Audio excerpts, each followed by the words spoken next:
Mercredi 8 novembre 2023 à Kinshasa, capitale de la République démocratique du Congo. Chers téléspectateurs, bonsoir et bienvenue dans cette grande session d'information. Tout de suite, on va prendre les titres de ces journaux.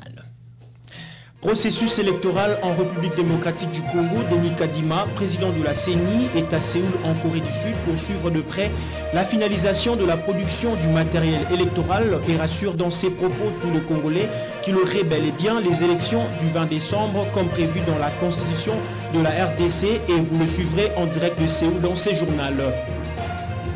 Plus de 100 jours depuis que Chéribin Okende a été assassiné, une plainte vient d'être déposée en Belgique contre le général-major Christian Nahuel, responsable de la DEMIAP, suspecté d'avoir joué un rôle comme auteur, co-auteur, complice ou commanditaire des crimes graves et en même temps avoir une nationalité belge depuis le 19 mai 2005. Vous suivrez l'extrait de l'avocat de la famille Okende dans ces journaux. Encore une fois de plus, bienvenue à vous, chers téléspectateurs. Ouvrons cette grande session d'information avec celle dont j'ai annoncé dans le sommaire de cette édition.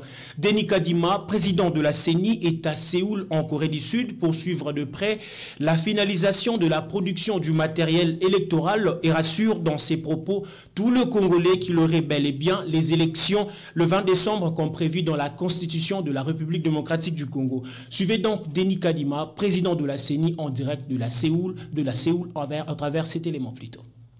On a Séoul, na Corée, mboka Corée, pour natala ndeni musale zoleka. Pour ne boyebi to tindaki équipe munene à peu près batukama bayaki apo basala musala. D'abord il y a inspection ya musala o esalamaki na ban partenaire na biso ya Miru. Na ye ngamo pona mona na miso na moni ke musala esalami malamu, musala leki malamu. To bakisi ba machine auto bengaka dispositif électronique de vote, ba bulletin de vote et salami biloko belé salami so tali simananga au mona nyoso wana mingi to stotini na mboka o eza parmi ba lo ya suka. Donc musala ezo salama malamu na moni yango ngamona sepeli mingi. Na nina rassurer bana mboka bayeba que biso tozola la te tongo midi poko na butu tozo sala musala parce que mboka il faut et ça l'élection tous les 5 ans. Constitution et Senyango. Donc tous ça musala et puis nazana et Sengo parce que ce qui est bien. Ata naebi que ça musala passe ya passe mais ce qui est malamu c'est ni et ça quand même musala ça fait déjà au 4e cycle électoral donc ils ont la liboso te tozana moins expérience. Alors tu ebi que to bandaki na retard mingi bat nyoso o basala na seni ba sali effort mingi parce que tu ebi que mboke ezotia biso miso. Alors, tu as quitté, tu vanda, tu banda, tu spéculer que non, il y a non, vraiment rassuré, bande konabiso, partie prenante, nyoso, intéressé dans ma élection, que c'est ni azo salayaye. Bon, une fois, nyoso ezo comme na mboka, tozo dispatchango, na ebi que toza na saison en boula, ils a facilité, mais tozo sala parce que tu ebi que moi expérience et puis bolingo en mboka. Et puis c'est une motivation que Moussale Salama et puis Salama attend. Il y a un doute. Il y a que et l'on se trouve ça qui to sala to salango. So batali depuis ka to bimsa calendrier. Makamunyo so to ba ki to salango. Ceux qui ba comme doute na suka ba risquer ba regretter. Élection et au sama le 20 décembre. Ba production nyo c'est salami. Inspection to inspecter. Sécurité kalikaka les recommandent qui chassent les recommandent Lubumbashi na bamboka misusu to dispatchango donc to tinango siko na kati ya mboka et moi je pense que tous en attend ya koko kapoto sala nyoso wana donc le 20 décembre pas bongama élection aux ala. Toujours dans la registre des élections en République démocratique du Congo, contrairement aux 3 précédents cycles électoraux, il y aurait de débats contradictoires entre candidats à l'élection présidentielle du 20 décembre 2023. Christian Bossembe, patron du CESAC, qui a fait cette annonce. Que pensent les Congolais quant à ce? Flori Beya est au micro de Dieudonné Musica. Oui, en fait, je pense que le débat contradictoire à la présidentielle, c'est très important pour notre pays. Pourquoi? Parce que au Congo, nous votons plus des individus et nous sommes trop amoureux des individus que des intelligences. Qu'est-ce que je veux dire par là? Ce n'est pas parce que tu as mené longtemps, tu as été longtemps dans un parti politique, tu es leader d'un parti politique et tu as la capacité de diriger toute une nation ou un pays comme le Congo. Alors, les débats contradictoires va faciliter à tous les Congolais de savoir qui choisir. À partir de ces débats, parce que dans les débats contradictoires à la présidentielle, on saura qui parle les chiffres, qui connaît l'État et qui ne le connaît pas. Comme ça, ça va nous faciliter de savoir qui voter et qui ne faut pas voter.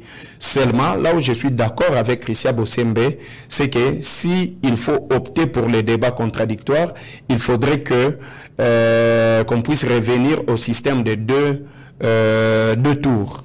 Ouais, justement.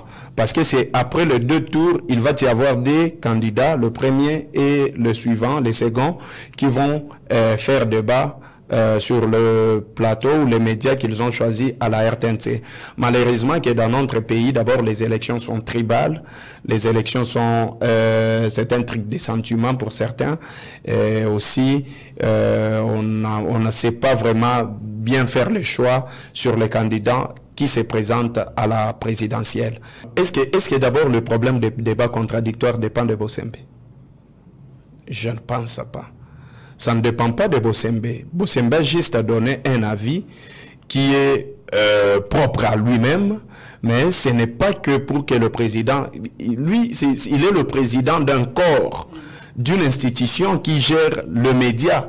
Il n'est pas celui qui doit donner des ordres au candidat président de la République ou parler ce qu'ils doivent faire ou ce qu'ils ne doivent pas faire. Donc, en termes de débat, ça ne dépend pas de Christian Bosembe, ça dépend plutôt de la loi et de la manière de faire pour notre pays. Voilà.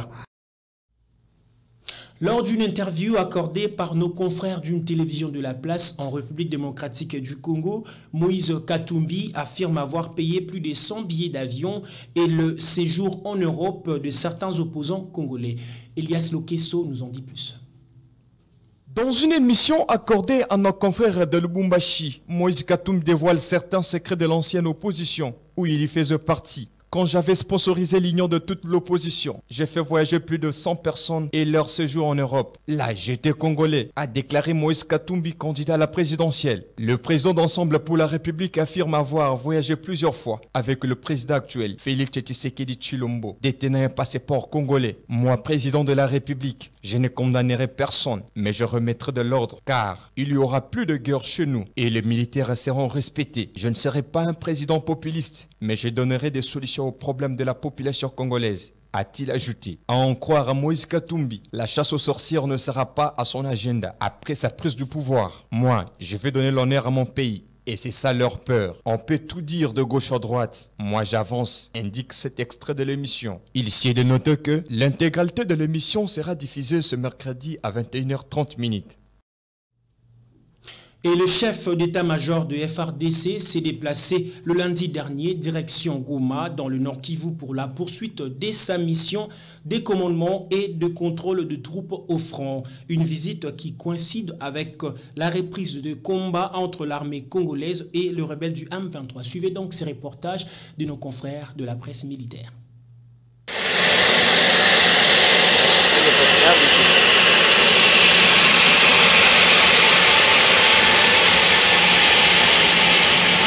Le général d'armée Thio Esonge Christian est arrivé ce lundi 6 novembre 2023 en début de soirée à Goma. À la tête d'une forte délégation militaire, le chef d'état-major général de FARDC a été accueilli à sa descente d'avion par le gouverneur intérimaire du Nord Kivu, entouré des membres du comité provincial de sécurité. L'arrivée du chef d'état-major général coïncide avec la reprise des combats dans la zone suite à la violation du cessez-le-feu par l'armée rwandaise et de ses pantins du M23. La montée en puissance des forces armées de la République démocratique du Congo est effective comme l'avait annoncé le chef d'état-major général des forces armées de la République démocratique du Congo. C'est ainsi qu'il s'est rendu pour sa énième fois ici à Goma pour poursuivre sa mission de commandement et de contrôle et certainement booster la détermination des FARDC à défendre la nation face à l'agression du Rwanda et galvaniser les morales des troupes engagées aux différents fronts.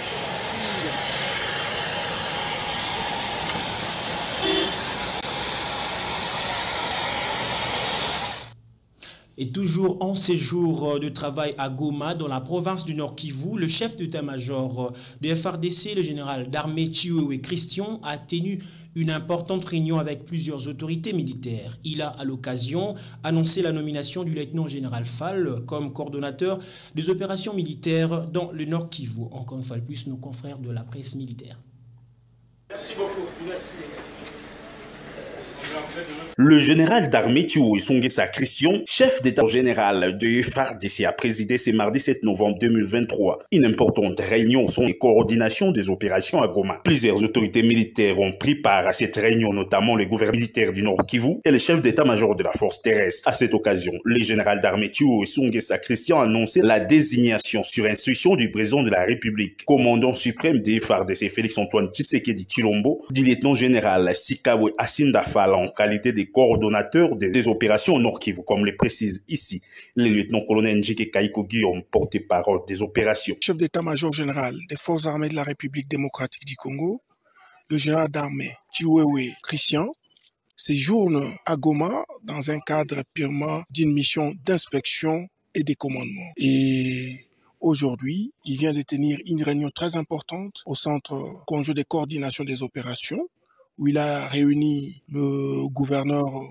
militaire ad intérim et commandant des opérations, mais aussi le commandant de toutes les grandes unités. Au cours de cette réunion, une mesure très importante a été annoncée aux autorités militaires de la place, laquelle mesure consiste à la nomination d'un coordonnateur des opérations. C'est pour dire que le gouverneur militaire est bel et bien gouverneur ad intérim, mais tout ce qu'il aura à poser dans le cadre de sa mission sera désormais coordonné par le lieutenant-général Sikabwe Fall, commandant de la force terrestre. Le chef d'état-major général de FARDC a également suivi les briefings sur la situation opérationnelle et sécuritaire présentés par le général Chirimwami Kuba Peter, gouverneur militaire intérimaire du Nord Kivu. Il a ensuite visité quelques positions de FARDC dans le territoire de Nyiragongo.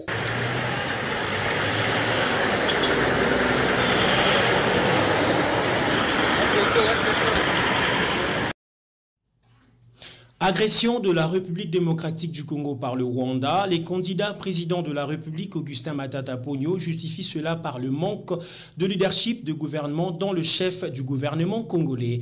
Il a dit lors de son passage à Goma, il y a quelques temps passés. Suivez cet extrait. Alors que j'étais au gouvernement, j'ai dénoncé l'agression rwandaise parce que, rappelez-vous, le M23 ne date pas d'aujourd'hui. Je venais à peine d'être nommé Premier ministre en avril 2012, que le M23 tentant de me fragiliser. Et j'ai dénoncé l'agression rwandaise larvée dans un mouvement M23.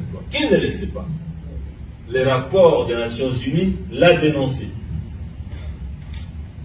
Mais qui a eu le courage de la communauté internationale? Qui a eu le courage de la communauté africaine de dénoncer ce qui a été dénoncé par un rapport d'experts des Nations Unies? Mais nous ne pouvons pas aussi, et ça c'est très important, chers frères, chères sœurs, journalistes, chers membres du RGD, du Nord Kivu, du Sud Kivu, nous ne pouvons pas manquer de dénoncer les déficits chroniques de leadership et de gouvernance dans le chef du gouvernement congolais. Parce que si les pays étrangers, si un pays étranger essaye de nous agresser, c'est parce qu'il trouve des failles aussi dans le leadership et dans la gouvernance de notre pays. En 2012, j'étais Premier ministre sous le leadership d'un président de la République, Joseph Kabila Kabamba. Je suis allé jusqu'à Bunagana, jusqu'à Runyoni, jusqu'à Tchanzu. J'ai parlé avec les militaires. Nous avons pris en charge leurs desiderata en termes de gouvernance et de leadership. Une année après, nous avons chassé ces gens et ils sont rentrés chez eux. Et vous savez, c'est où? Ils sont rentrés chez eux. Et je suis arrivé sur la colline de Runyoni et on m'a montré la route par laquelle ils sont rentrés chez eux. Pourquoi ils sont rentrés encore aujourd'hui? problème de leadership et de gouvernance. Donc, autant nous dénonçons l'agression, autant nous devons aussi dénoncer le déficit de leadership et de gouvernance.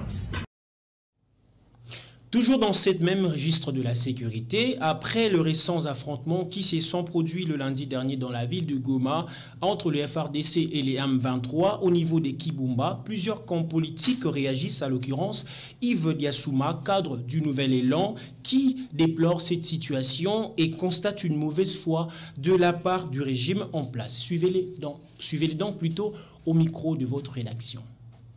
C'est avec vraiment beaucoup de soucis que je me tiens devant votre micro juste pour répondre à cette situation que traverse notre partie Est, notamment dans la ville de Goma. Nous déplorons cette situation dans le sens que nous sommes un pays souverain.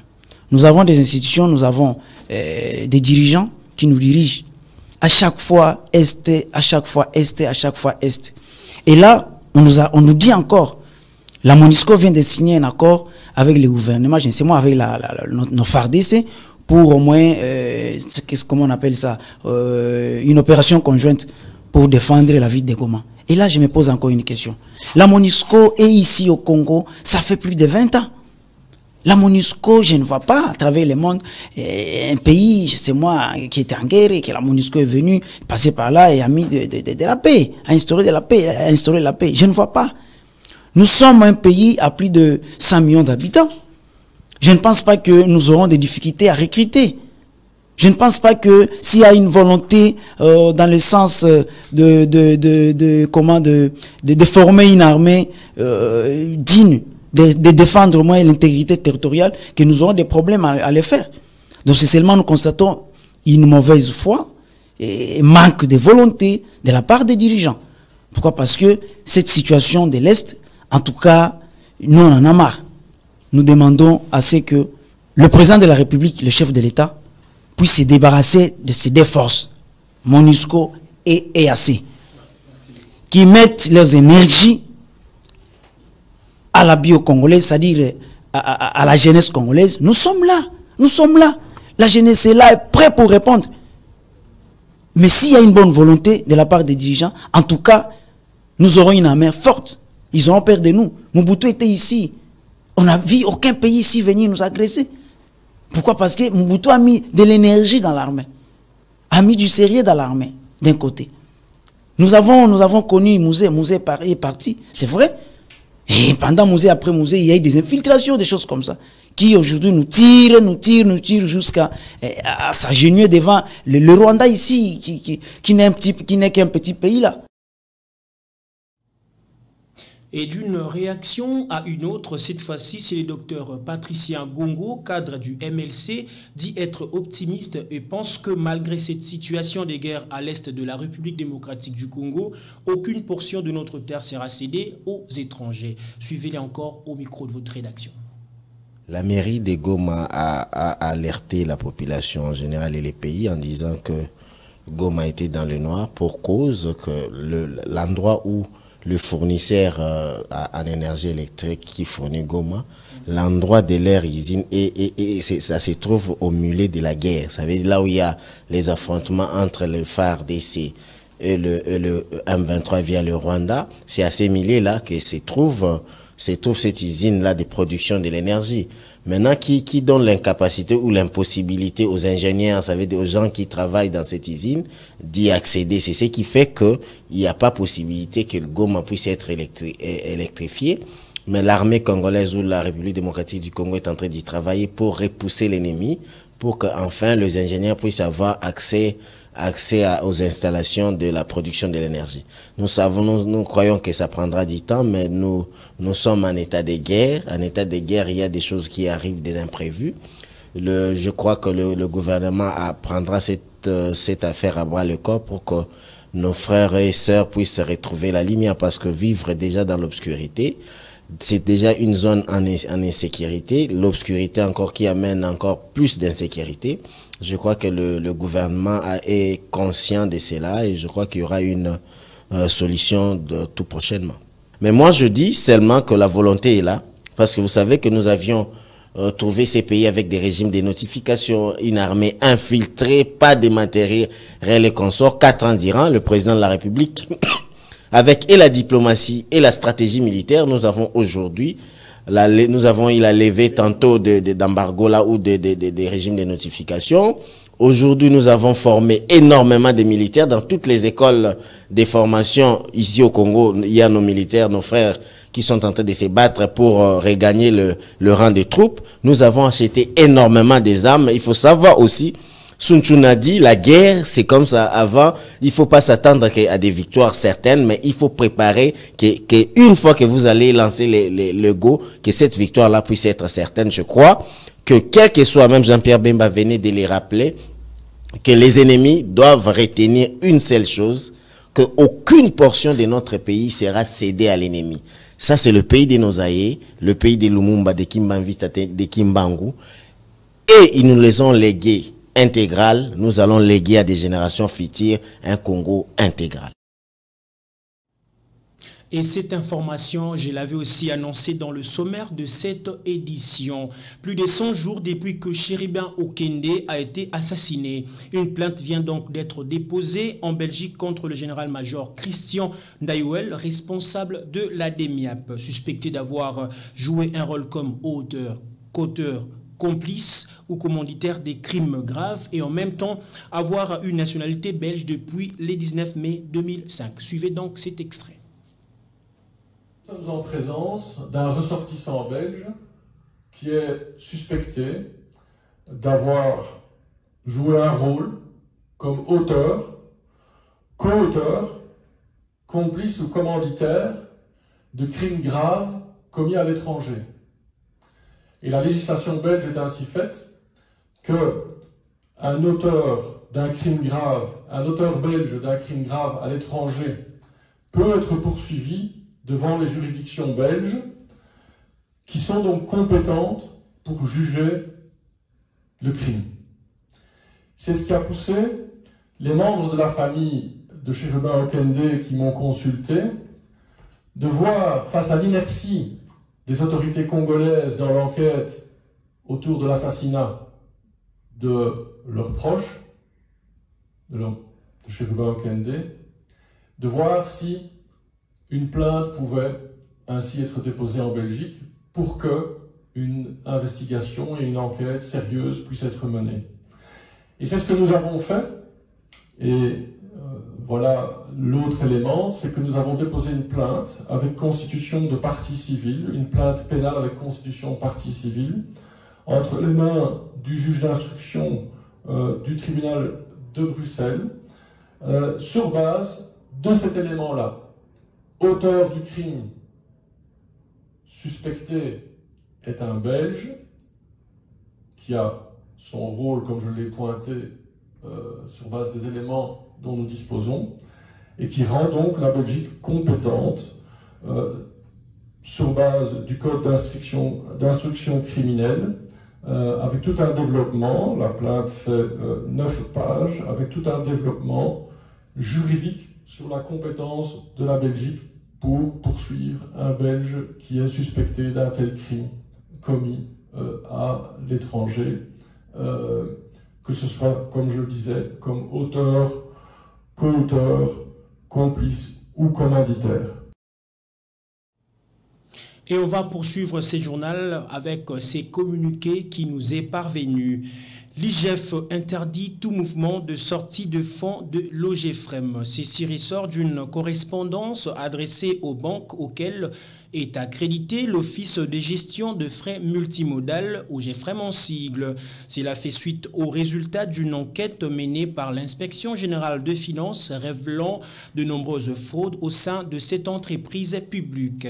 L'IGF a précisé que sont exemptées de la mesure prise les dépenses liées au salaire, impôts, soins médicaux, frais de fonctionnement avec plafond mensuel de 100 000 $ et frais funéraires sous sa validation.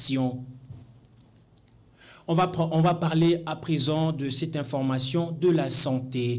Plusieurs cas de diarrhée et quelques décès ont été enregistrés en 2 semaines dans les territoires de Kabambaré, dans la province du Maniema. Le député provincial Théophile Bouleli appelle donc à l'aide face à cette situation. Images et commentaires avec Mélodie Diangikouloua. Cela fait quelques jours depuis que les zones de santé de Kalonda-Kibuyu, de Kabeya et Tchouki dans les territoires de Kabambaré sont touchés par des fortes diarrhées. Plus ou moins 250 cas ont été signalés et selon plusieurs sources locales, une épidémie de choléra serait à l'origine de cette vague de flux intestinal, bien que l'hypothèse n'ait pas encore été déclarée par les autorités compétentes. Face à cette pénurie de médicaments et soins appropriés, de certains centres de santé, le député provincial Théophile Bouleli s'inquiète. Pour lui, l'ampleur de cette situation est plus que préoccupante. Elle constitue une urgence sanitaire pour empêcher les dégâts qui en découleraient. Suite à cela, cet élu du peuple lance un SOS aux ONG, au gouvernement provincial et autres acteurs sanitaires afin d'apporter l'aide nécessaire à la situation précaire que traverse la population de cette partie du pays. Et c'est par cette note sanitaire que nous allons boucler complètement cette grande session d'information sur nos antennes. Mais vous qui nous avez pris en cours de diffusion, voici le principal rappel de titre à retenir.